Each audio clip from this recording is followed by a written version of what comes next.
Hey, everybody, welcome to That Expert Show, where you help run the show. I'm Anna Canzano. Thanks so much for joining us today. We have a fantastic episode lined up. I know I always say that, but I am extra excited about today's episode. We're talking all about the air fryer, which is this mysterious kitchen appliance that I've heard so much about. I first started hearing about it when we did an episode on the Instant Pot, and everybody in the comments was talking about the air fryer and how great it is. So I said, okay, I've got to investigate this. I've got to find the best expert to interview on this topic, and I have.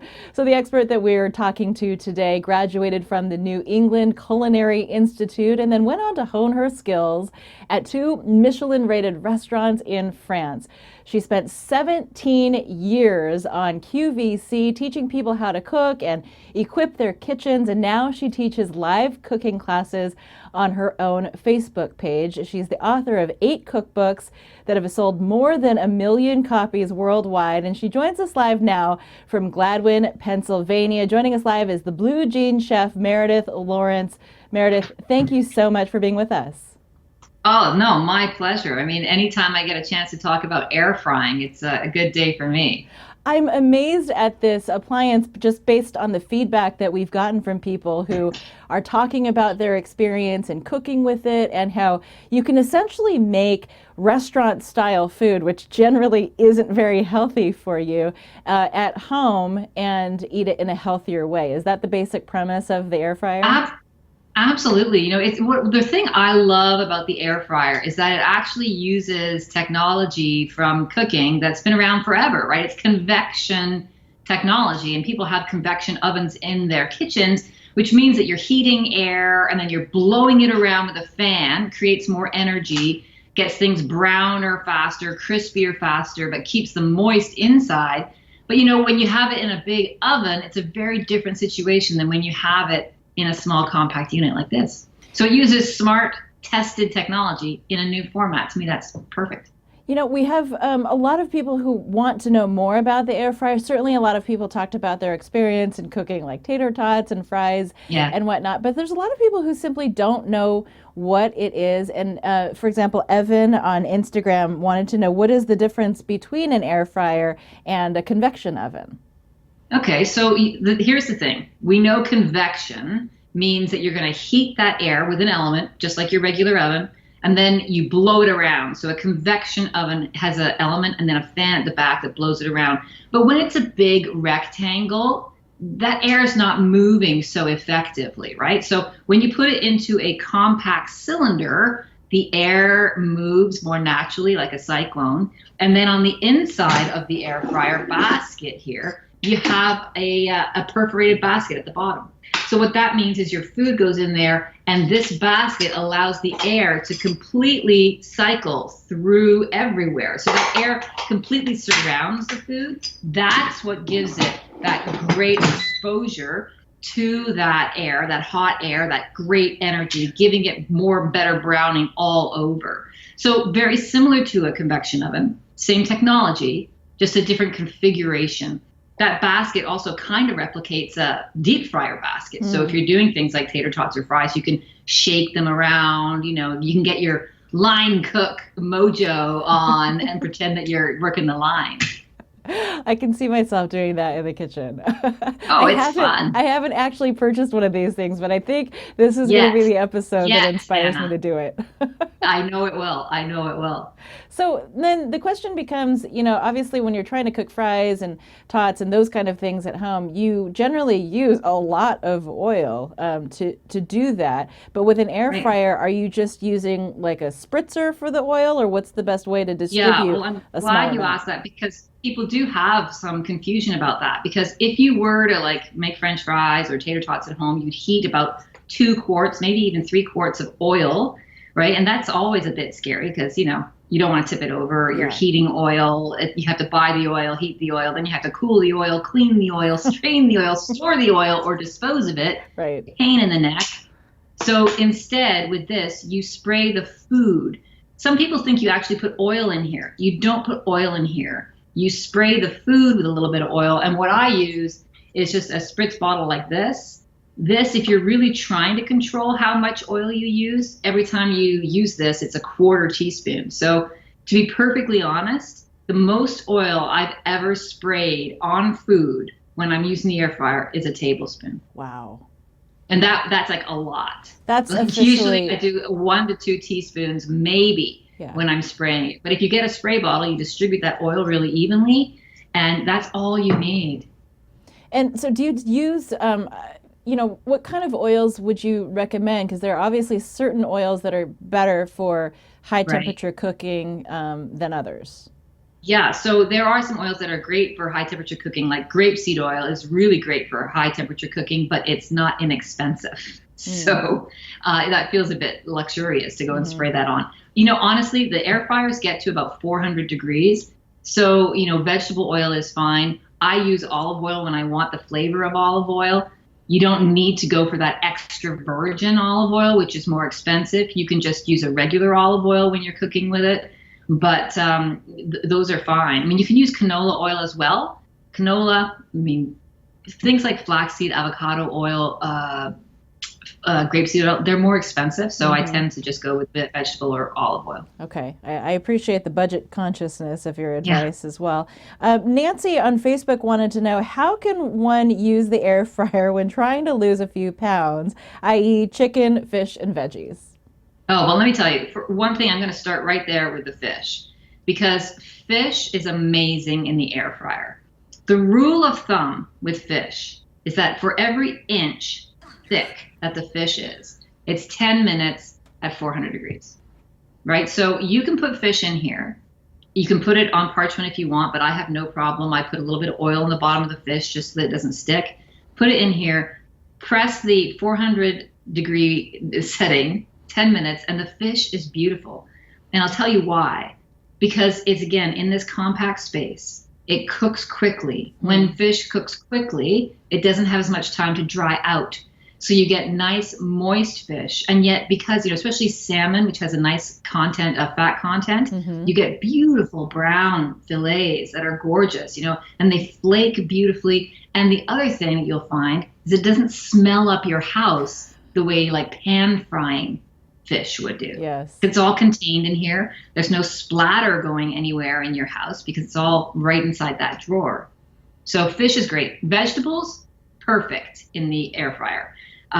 Potatoes and onions. I roast potatoes in here all the time. Remember, this is convection cooking. You're not always aiming for that deep fried finish, right? Although it can give you that. But it also gives you great roasting. And again, it's not going to dry out your vegetables because it's intense cooking, fast, less time to lose that moisture. So you're talking about fresh vegetables, but there's people that that commented on Facebook as well, like Angie Clark, who says that she's more of a frozen foodie. So this can be helpful with frozen vegetables, green beans and whatnot as well. You can do that, but the only challenge with that is that things like frozen vegetables tend to have when you thaw them, they're wet. Moisture always inhibits browning. Yeah. So if your vegetables are wet going in there, then they're not going to brown as nicely. I got to tell you honestly, those green beans, just pick some up from the produce section, snip off the ends, a little bit of oil, toss them in here about 6 minutes. They're going to be delicious. Got it. Brussels sprouts are amazing in there. Sweet potatoes. Regular potatoes, carrots, even broccoli, the little florets get nice little crispy edges. And honestly, I can go on. You want me to go on? Like asparagus, amazing. It's all good. A lot of times parents of little kids and teenagers try to disguise vegetables with a lot of cheese or some kind of covering to make them crunchier and more like French fries, I suppose.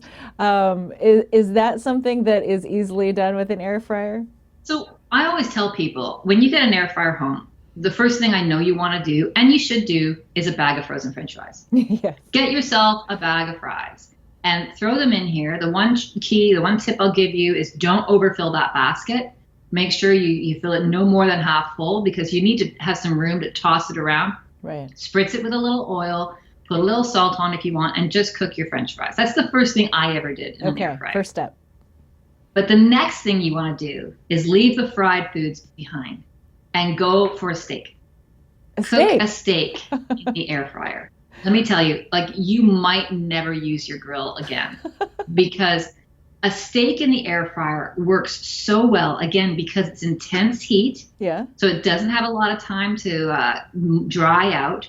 You get that browning. Now, just like you were cooking it on the grill or on the stove top, you're going to turn that steak over halfway through Okay. so you can cook the other side just as evenly. Because remember, all the heat here is coming from above.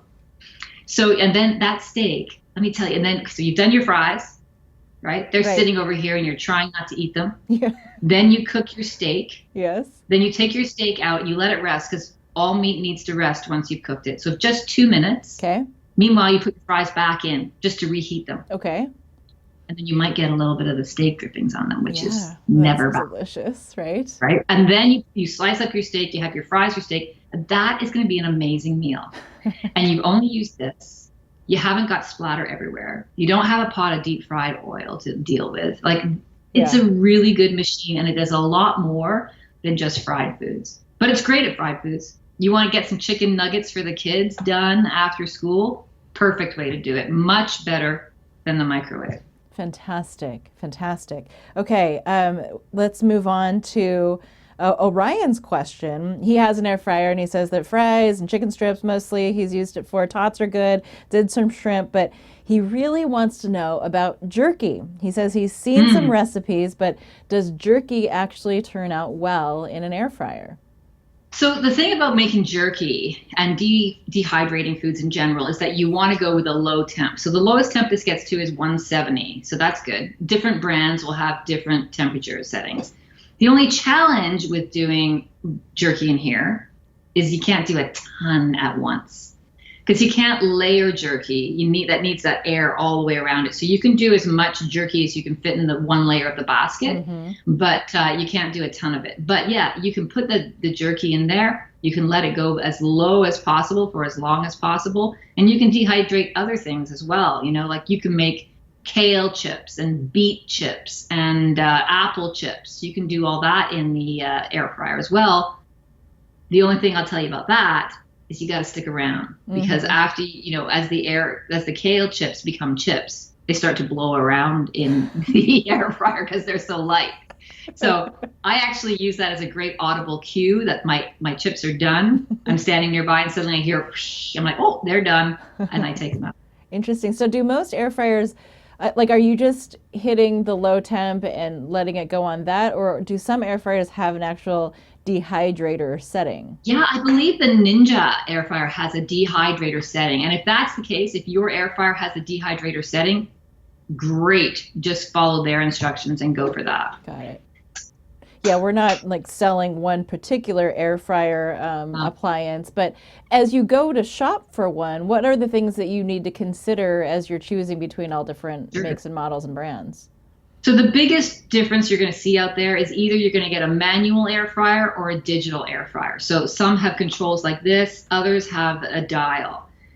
That's totally personal preference. I like the digital ones because I feel like they're a little more precise. I can't tell if I'm getting to 18 minutes or 16 minutes when I'm doing the dial. Yeah. So that's the first difference. That's the first thing you're going to decide on. Okay. The next thing you're going to decide on is the size. This is one of the larger ones. This is about 5.5 quarts in size. I think you can get some as high as maybe even 8 quarts in capacity, which is huge, which is great for cooking, not so great for storing. Yeah. And they go as low as 2 quarts in size, which I think is a little small for your purposes. Then you're going to look inside at the basket because these baskets come in different configurations. This one is perforated. I know the Philips is a beautiful machine. That one is actually a mesh bottom basket. Now, the mesh bottom gives you much better circulation of air, but it doesn't allow you to do things like cinnamon rolls because the dough kind of goes down between the mesh. Okay. So, however, of course, they've come up with a solution. Yes. And you can get a little grill tray insert that goes inside the air fryer that has a perforation like this. Okay. But if you're looking for a one-stop shop, I probably would go with perforation over mesh. But having said that, the Philips is an excellent unit. Okay. And then I do prefer an air fryer that has a drawer that can be removed like this, Right. a basket. Some of them have a rack in the bottom of this drawer instead. The problem with that is that you have to remove the food like this with tongs. You can't just dump it out, because when you're cooking things like steak or chicken wings or meatballs, the grease drips down through that basket. And if you dump it all out, then you're dumping all the grease out too. Right. Now, do most air fryers come with a lot of presets? Like, I know the Instant Pot has all these presets that make cooking really easy, but is that the case with air fryers? Yeah, you'll find, I mean, this one you'll see has a lot of presets, and I'll tell you my honest opinion is I don't like presets because as much as they can help you out in a pinch, they don't know the whole story. They don't know how big my chicken is that I'm cooking. They don't know how big the steak is that I'm cooking, or you know what I mean? Yeah. So they're a good guideline, but they don't necessarily tell you the whole story. I think there are so many great recipes out there, whether you're looking at air fryer cookbooks or on the internet. They give you a time and a temperature. It's easy to set the time and the temperature, and then you can just go.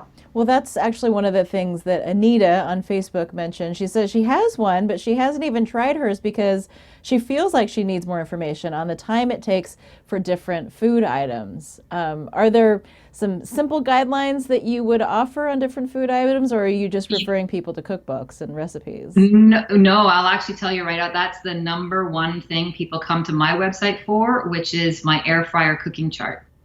And the air fryer cooking chart tells you exactly how long and at what temperature to cook a variety of foods. So you can find that at, at bluejeanschef.com. It has my cooking chart is right there. And of course, I always include my cooking chart in all of my cookbooks as well. So it's handy to have. It's right here. There's your guide, right? That's all you need to know, really. Am I doing chicken wings? Look up chicken wings, and you can find out how long to cook them for. Nice. Okay, super helpful. I got to admit, I've never been one to follow any celebrity chefs, and I've never been one to check out recipes unless I need them day of as I'm cooking. And just perusing your website and your Facebook page and all the content that you offer for free to people to learn how to cook at home has been really impressive. I mean, you don't just do air fryers, you do slow cookers, you do dessert recipes. Obviously, you have some cinnamon rolls there. Did you make those in an air fryer? Yes. Can you believe it? So these cinnamon rolls, let me tell you, they're one of my favorite things. I actually made a video of these mostly just because I wanted to make them again, and I needed a subject for a video. But these are so delicious. They are, and it's an easy one to do because it's store-bought bread dough that you use. You can make your cinnamon roll dough if you want. I have a recipe for that on the website too. But in a pinch, some bread dough that you just defrost. You roll it out, you make your rolls, you let them rise for an hour and a half, an hour or something. Did you want me to taste this for you? Oh, yeah, I can live vicariously through you. Yeah, as you eat that. Yeah, I'm salivating. You right love now. these. You do. Delicious. Yeah, I can smell them from, east to west coast right now. It's amazing how that air fryer works. Yeah. No, but you can seriously, now if you think about that technology that we're going back to, convection technology in the air fryer, that's why baked goods work so well in there, because bakers have used convection cooking forever, right? Because it tends to cook more evenly, blows that air around in an oven. So it makes perfect sense that things like cinnamon rolls, I actually do in one of my cookbooks, there's a scone recipe, like a Danish recipe that's amazing. We do pizzas in here, calzones in here, stromboli in here, and they are all amazing because the doughs really work well. Again, because it's convection technology. Makes sense. And I love the idea that it's an easy cleanup, because often when you go to cook, I mean, the other half of cooking is cleaning out, the mess inside of your oven. For sure. It's a deterrent for so many people. They don't want to cook because they don't want to clean afterwards. But to be honest with you, I don't do this, but you could. You can put both of these pieces in the dishwasher. Yeah. Now, what I do is I tend to just put it right in the sink and put some water in here with some soap and run a sponge around, and we're done. That's awesome. I want to say hi to Roger and Bobby. Bobby says they're watching from Texas. and that they Hi, love Bobby. their air fryer. Hi, Bobby. Jean on Facebook wants to know, and maybe we've covered this a little bit, but I want to honor her and ask her a question. She'd like to know how to convert time and possibly temperatures from recipes for a conventional oven, and do the Great. conversions differ based on what you're cooking? So, conversions are always a little bit of a trick. You have to start, you kind of play with it and you remain flexible, right? But the rule of thumb when you're converting a regular recipe to an air fryer recipe is you want to reduce the temperature on the air fryer by about 25 degrees. So if your oven recipe says cook at 425, you're going to cook at 400 in the air fryer. Okay. And then you reduce the time by about 20%, right? Which means like a couple minutes. If it's 10 minutes in the oven, it's going to be 8 minutes in here. And then if it's a larger, longer cooking thing, like we did this whole turkey breast in the air fryer this morning. That was an hour. It's a 5-pound turkey breast. It takes about an hour in the air fryer. A great way to supplement your Thanksgiving table if you need to. But that, we cooked at 350 for about an hour. So you're going to just reduce the time a little bit. A larger piece is going to have more reduction of time.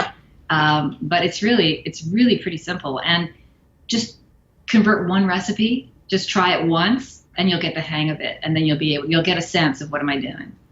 Is there anything that you would not recommend for the air fryer? I know you were a little hesitant on frozen foods just because of the moisture content. Soup. Soup, not good. You can't do soup in an air fryer. Honestly, you can do so much that I always joke and say you can't do soup in an air fryer, so it can't do everything. But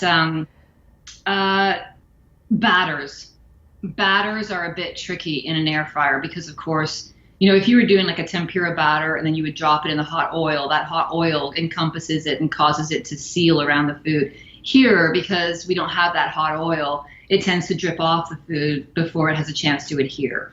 So batters can be a little tricky.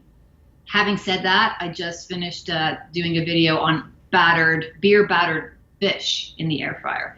And the trick there is that you coat it with something after you batter it. So you batter it, then you coat it, then you put it in the air fryer, and that coating kind of helps hold the batter on. But batters can be a bit tricky in the air fryer. Other than that, like it's pretty like if you had a kitchen with no oven, I would tell you to get an air fryer because it's a great stand-in. Yeah, that seems like it would make sense for a lot of people who might live in apartments or younger people who are just kind of starting out in life, and maybe the whole notion of an oven is intimidating to them. This feels like it's something that's a little more accessible in terms of for a beginner to try and cook with. Completely. It's if you can work a microwave, you can work an air fryer, right? And if you have an office setting where there's you just want to heat up foods for lunch or something, or cook something for the office crew, this is a great tool to have there as well. It gives you results that are so much better than an air fryer. Than a microwave. Microwave tends to make breads chewy and tough. A microwave won't brown anything. Honestly, things as simple as reheating a slice of pizza. Mm-hmm. The air fryer is a way better tool to use than your microwave. Yeah. Not to mention everything that the microwave is actually doing to the food molecules and whatnot. We don't know. Yeah. Right. I had one last question, and it's for the vegans of the crowd. I know we've talked a lot about meats and poultry and fish and whatnot. Do you have a favorite vegan recipe or two to share when it comes to the air fryer? One of my, I'm a big burger fan. I love burgers. And one of my favorite burgers in the air fryer, and it's a quinoa burger. And they just come together so perfectly. And you cook them in the air fryer. They brown nicely. They flip over beautifully. And of course, quinoa being such a great source of protein is a perfect ingredient for, any vegan out there. That's great. Any last tips that you want to offer folks who maybe have an air fryer but want to take their cooking with it to the next level? Again, here's my tip to anybody getting an air fryer or hasn't got it out of the box yet, because that's, not good. You got to get that thing out of the box. Yes. Start with those fries. and then make yourself a steak or chicken if you want. Chicken's beautiful in here. Mm-hmm. Go beyond that frozen food. Start with the frozen foods. I'm giving you that little baby step. Mm-hmm. Start with the frozen bag of fries. But then try something that you would just normally cook on the stovetop. Say, let me just try it in here. I think you'll be really surprised. Mm. And then if you want to explore and see what more there is, you can always visit my website. I do give a lot of information. There's a whole section called Air Frying 101 on my website. It gives you so much information about how to get involved with air frying. And then there are a ton of recipes there. Of course, I have, 2 completely air fryer cookbooks. My last cookbook, One Pot Comfort, has air fryer versions of recipes in there. That's a great way if you want to see how to convert recipes as well. But just give it a try, because everybody that I've talked to, everybody on my Facebook page who has tried an air fryer, it loves it. It's one of my favorite things to see. People come on my air fryer, my Facebook page, and they say, should I get an air fryer? And I don't even have to answer, because all this, the choir that jumps on and they tell everybody about how often they use their air fryer. And I think that's the experience that so many people have when they first get it home. They are surprised how often they use it. And that's how this whole thing came up, because those air fryer believers were chiming in and saying, hey, you got to hear about this device. Thank you so much for doing this. We will include all the information in how to get to your content in the tip sheet that we create based on this episode. We always do a tip sheet after the episode to help people out. Great, Anna, thank you so much. It was a lot of fun chatting with you. Thanks. Just let me know when you pick your air fryer up. Oh, I sure will. I'll probably be messaging you with questions on how to do it properly. Thanks so much.